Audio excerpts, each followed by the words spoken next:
Thursday morning, Market Chameleons and everyone join us for the first time. Thanks for coming by and checking out the Market Chameleon pre-market show with this man, all the way from the city of brotherly love, where it's shiny and sunny today. Mitri Pargamana. Good morning, Will. How are you? Good.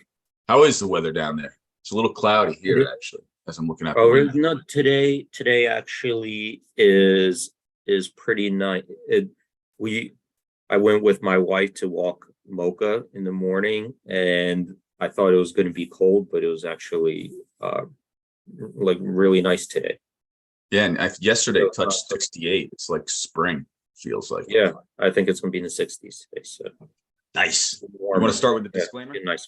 Yep. So good morning, everyone. Before we get started, keep in mind, Will and I in Market Chameleon, we're not a registered investment advisor. We're not a broker dealer. We're not telling you what to do. We're just sharing ideas.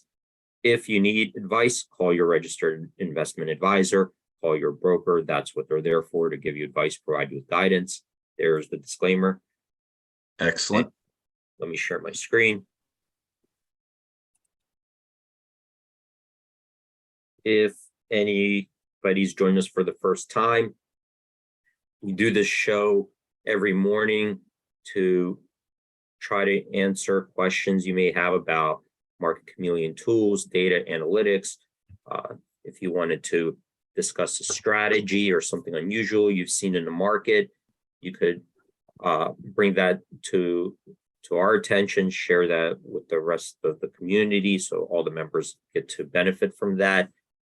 Two ways you could ask the question is, one, type it into the live chat. Excuse me, type it into the live chat on YouTube. Will's watching it, he'll read it back to me. If you want to come on a show and ask your question live, we also provide a link to Zoom. Click on that link. When you're in Zoom, there's a button at the bottom, says raise your hand. Click on that. Once we let you in, everybody could hear you. You could ask your question live and direct, navigate as to what you're looking at. You don't need to turn on your video camera, but those are two ways to ask questions. While we're waiting for questions to come in, we'll start out taking a look at the pre-market report, see what's trading in the pre-market hours. And if questions do come in, Will let me know. We'll get to those. If we don't have any questions, I'll navigate to a different part of the website, take a look at the report, see if we can get some insights. Okay, so pre-market report. These are stocks trading in the pre-market hours. We have a list of our most active stocks, our biggest percentage gainers, and our biggest percentage decliners. We got 63 stocks that made our percentage gainers list, 125 on the percentage decliners. From this perspective, we're looking like we're setting up for a bearish bias at the open. But if you do look at this list, you'll see that there are stocks in there that are low cap stocks, there are stocks that are ETFs, leverage products, preferreds, closed-end funds, anything that's listed on the major U.S. exchanges. And if it's trading in pre-market hours and hits our thresholds, it could make this list. So let's narrow down this list to a group of stocks to get better insights. And I usually just go to the S&P 500 companies first. To filter that down, we'll use this filter here in ETF. When you click on it, we have, you see the drop down has a list of different ETFs to choose from. This top one, SPY, that's the S&P 500 ETF. When you click on that, that will filter the list by stocks that are holdings in the SPY ETF, which are the S&P 500 constituents. And here we see 3 stocks so far made our percentage gainers list, 35 on the decliners. So there we are setting up for a bearish bias at the open. And I think what we've been getting some inflation readings coming in, they still look like, they're elevated. And now that could start weighing in on some of the risk on trade, because from what I'm reading,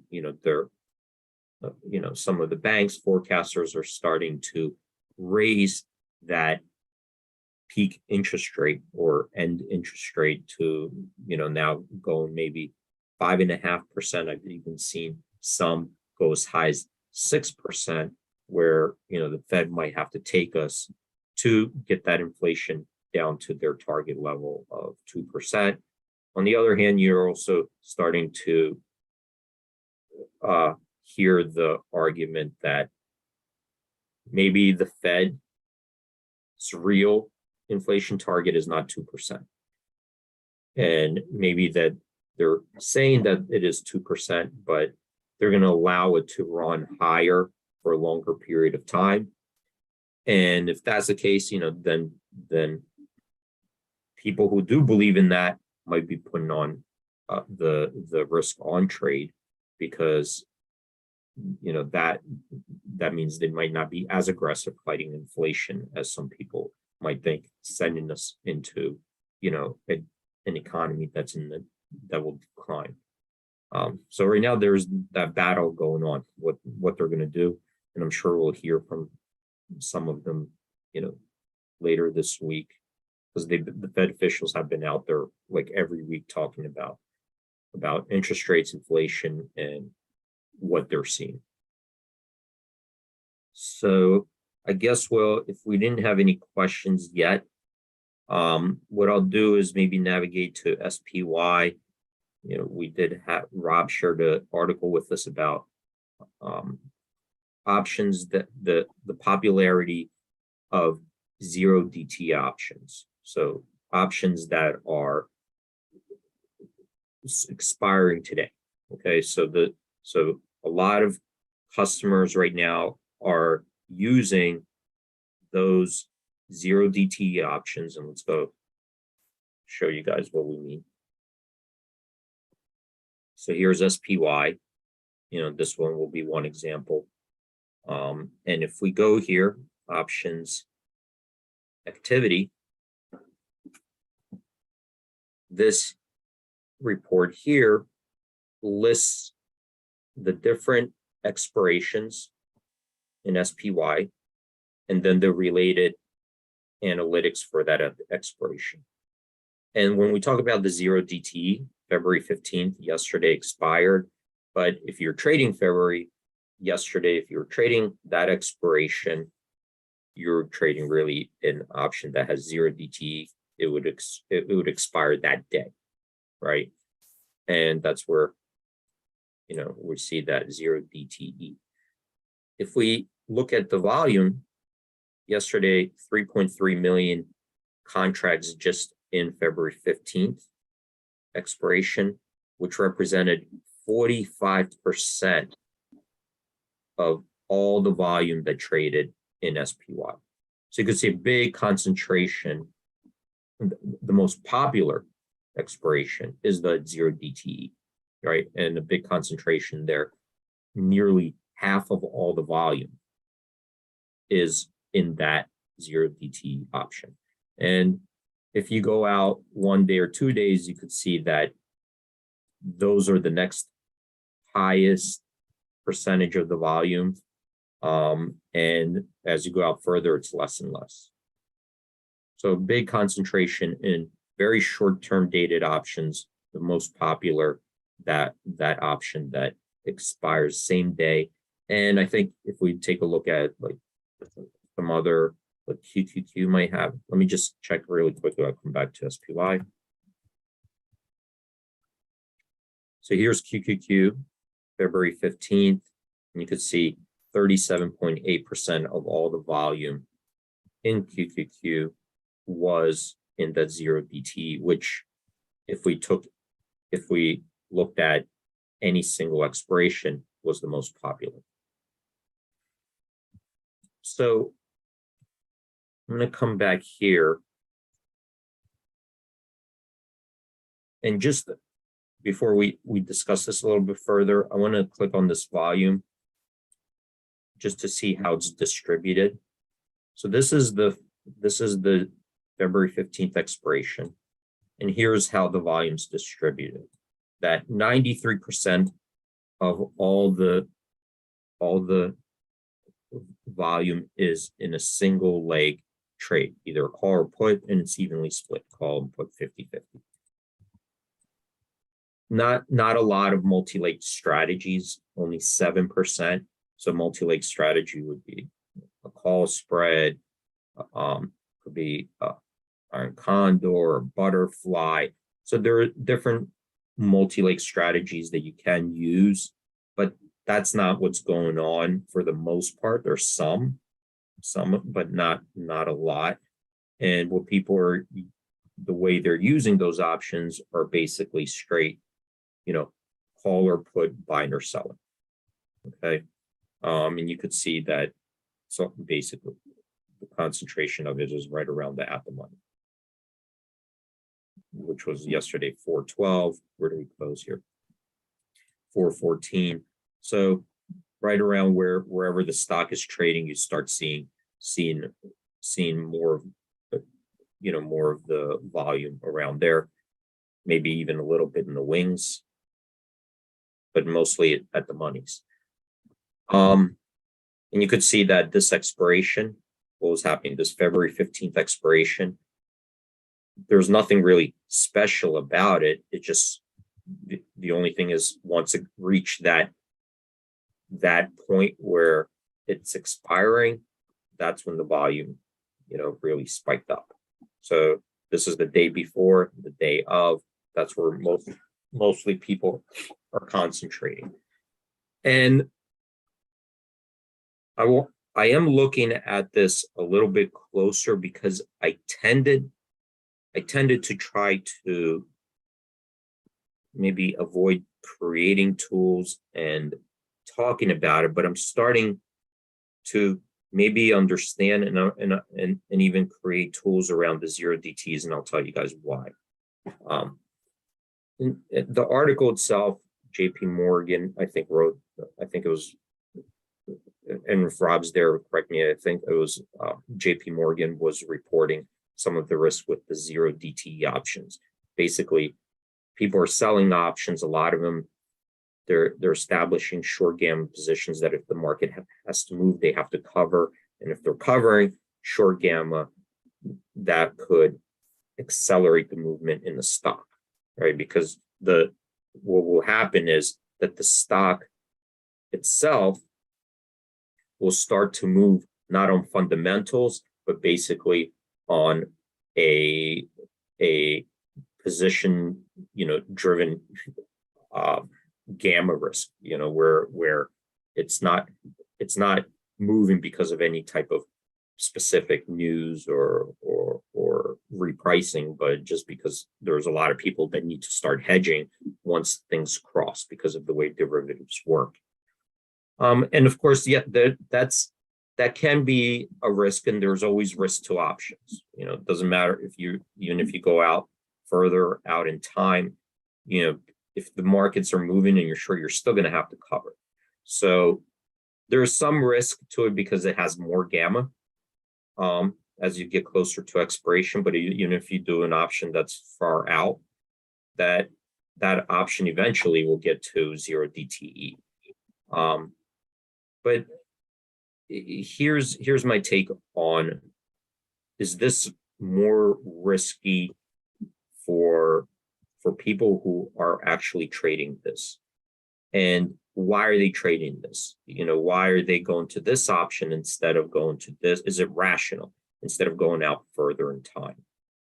And I believe that over time, there are certain strategies where you're doing them, and then you start realizing that for this particular strategy, I'm better off doing the zero DTs than going out here. And these are the potential reasons. This is why it could be rational what people are doing. And I'm saying this because, and we'll get your feedback if you guys want to see tools around it that will help around these strategies.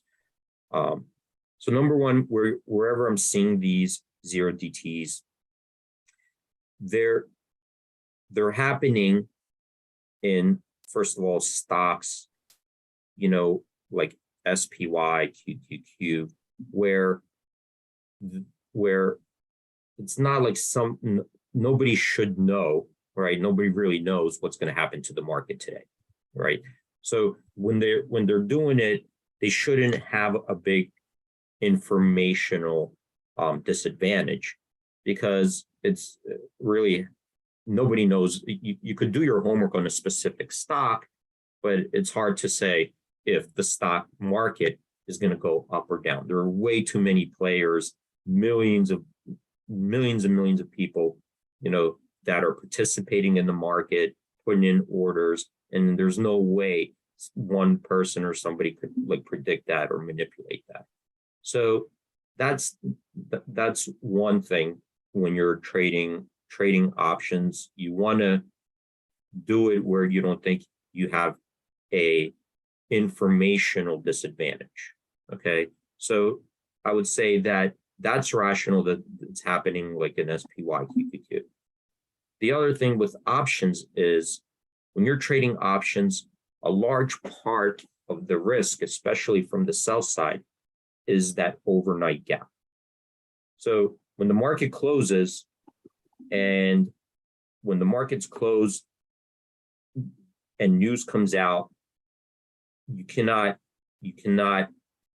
hedge your position or unwind it or do until the next day when the market's open, the options are open, the stocks are open. Okay, so there's this overnight risk that where some news comes out and you have to wait for the next day to hedge your positions or trade out of them. And especially for option sellers, that's a very big risk, because the Black-Scholes model doesn't even recognize that risk exists. Okay, the Black-Scholes model really assumes that there's always continuous trading. Okay, so there's no stop and gaps between returns that actually do exist. And when you're trading a zero DTE, you kind of avoid that overnight gap, right? Because during the day, you're going to have continuous trading, meaning you can re-hedge and trade out of your positions as they're moving throughout the day, right? So as things are moving and they're moving away from you or whatever it is, you could start trading out of them. You're not waiting for it to like you would overnight, where it could really get away from you, because there's nothing you can do until those option markets start opening up. So from those two things, it kind of makes sense. And the other thing that does make sense, that they said, well, if a lot of people, I think one of the things that the article cited was that, well, if a lot of people are doing it, then the markets could start running away, because then a lot of people might have to get out of it and push the market one way or the other. And okay, there is that risk, but at the same time, the more people who are trading, it creates more liquidity and price discovery. And the more liquidity and price discovery there's less chance, that may happen. It could always happen. Of course, like the market could always move. We had a flash crash, but I don't think that alone is creating a higher risk of, the market just getting away because everybody's just short gamma, and because somebody has to be long gamma too on the other side, right? And we are talking about looking at the most liquid, right? This is the SPY. It's not a stock itself. It's really following an index of S&P 500. So SPY the net asset value cannot get away that far from, whatever all the components are, right? So you'd have to move the entire market with it, right? It would have to move the S&P 500 index really to be moving SPY. So I do think that there is a rational basis for what people are doing, because of course there's risk in it, but I think that there are also offsetting mitigating risks that people are taking off the table because they're concentrating just on those zero DTEs. So it may be a legitimate strategy, really, and it has a lot of liquidity. The markets are tight. There's good price discovery there. So I do think that maybe those zero DTE strategies have legitimacy, why people are doing it. I don't think it's just because they're basically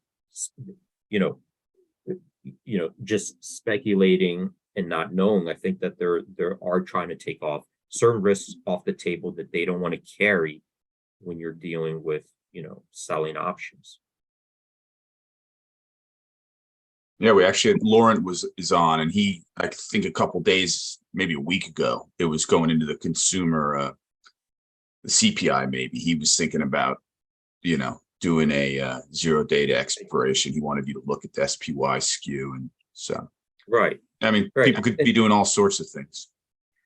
Right, people could be doing all sorts of things using those zero DTs, and the other thing is that when we're looking at today, right, when we look at options that expire today, you usually have more certainty, with what's going on today, right? Like we can look up, what's on deck today.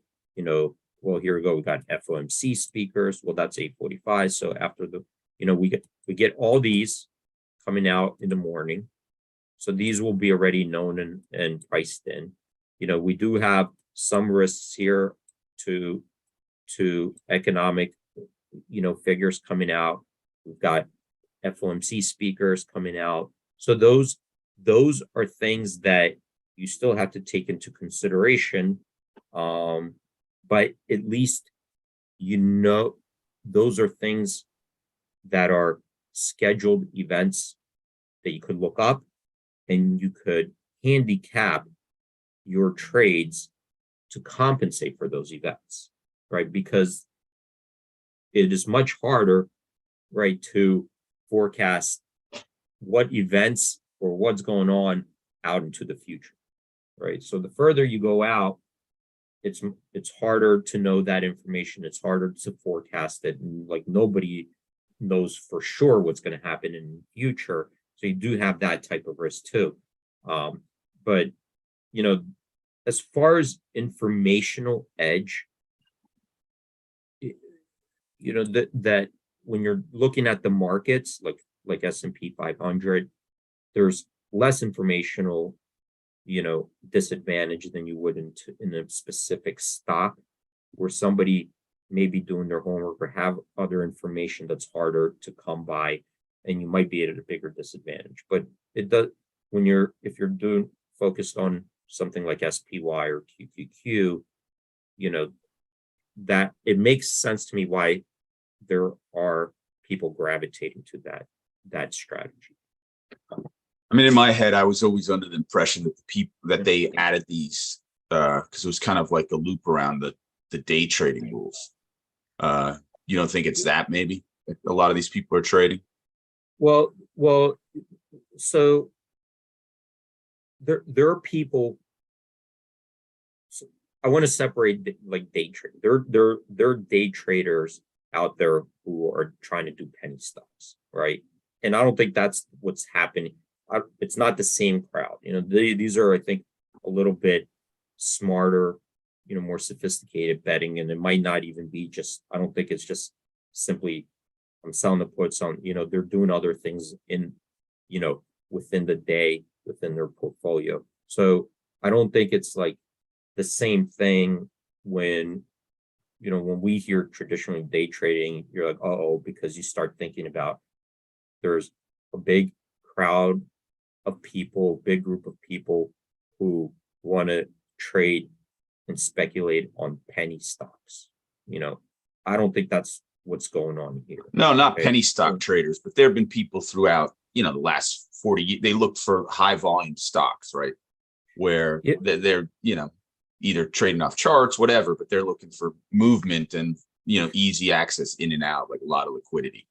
Right. The Well, guys I know who've day traded stocks, but, they couldn't do it. yeah. Well, this is definitely day trading because you only have Yeah. one day to go, right? So Yeah. you're definitely doing it. It's a day trade for sure. It's a But you used to be able to do it with a brokerage account, right? And then they changed the rules where you couldn't do it. You couldn't day trade stocks in your brokerage account. Yeah, I think the same rule would very apply here. I think the same rule would apply here. If you're trading this, I think you would have to qualify for this type of trading. Oh, all right. Yeah. So I guess my point is that from what I'm seeing from the day-to-day activity of this volume being consistent, that the volume is consistent. The type of distribution of volume is consistent here. The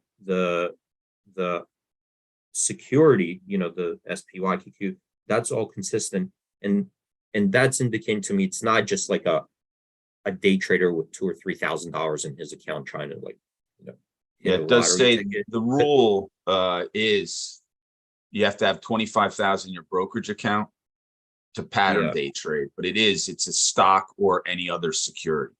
So right. It's not so just still be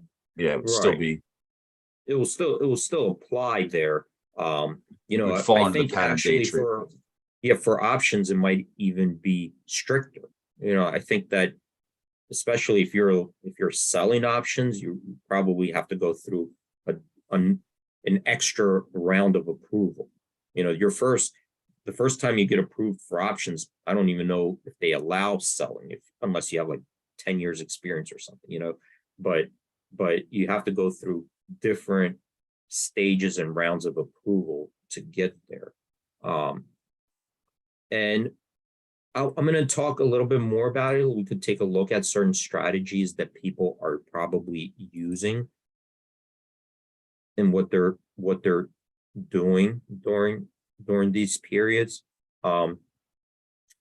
So I don't dismiss it completely. I think that there's a legitimacy that people who are looking at these every day, day to day, have all the information that they need as far as what might impact the market. They're plugged into it and know how to employ these strategies that it could be a legitimate strategy people are using from day to day, and they're providing liquidity into the marketplace.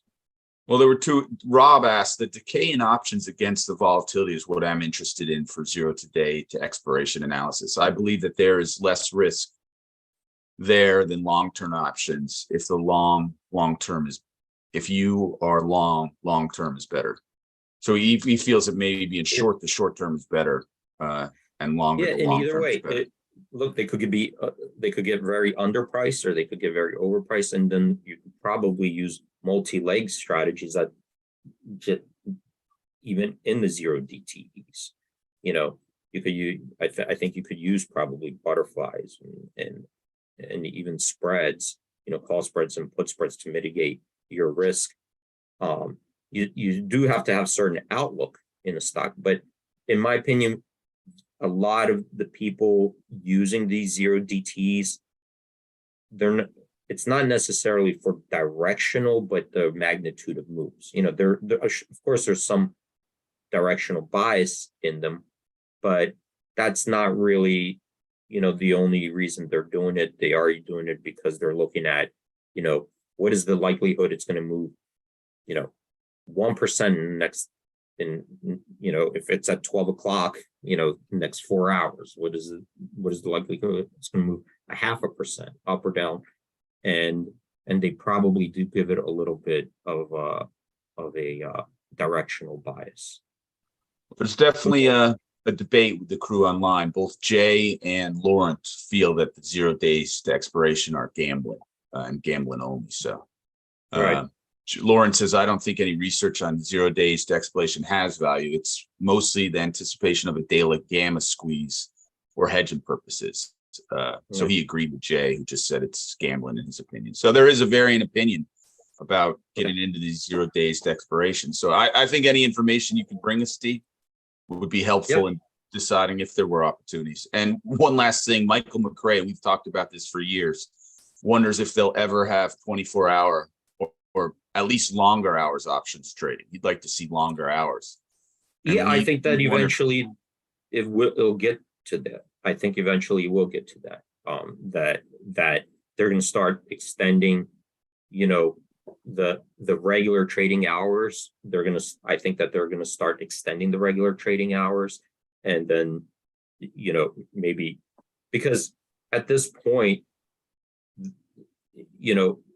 why is it 9:30 to 4? What is it's been like this for forever, but if crypto could trade 24/7 and we have lots of securities trading, round the clock with currencies and stuff, I think that they could apply that to the stocks and options.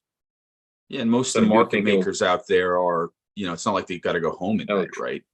I mean, most of them are it's algorithmically managed. It's like it's something that can stay on. It doesn't take lots. Yeah, and you could have teams in different parts of the world, the country, working on different parts of the day. So I think that we will eventually. I think we will see longer hours, perhaps just continuous round the clock. Well, awesome job, D. We're 2 minutes into the opening now. And that was a great topic for discussion. Thanks so much. All right. Thanks, everyone, for joining. Everybody stay safe out there. Have a great trading day and hope to see you guys tomorrow. Trade in peace, Chameleons. Have a great day.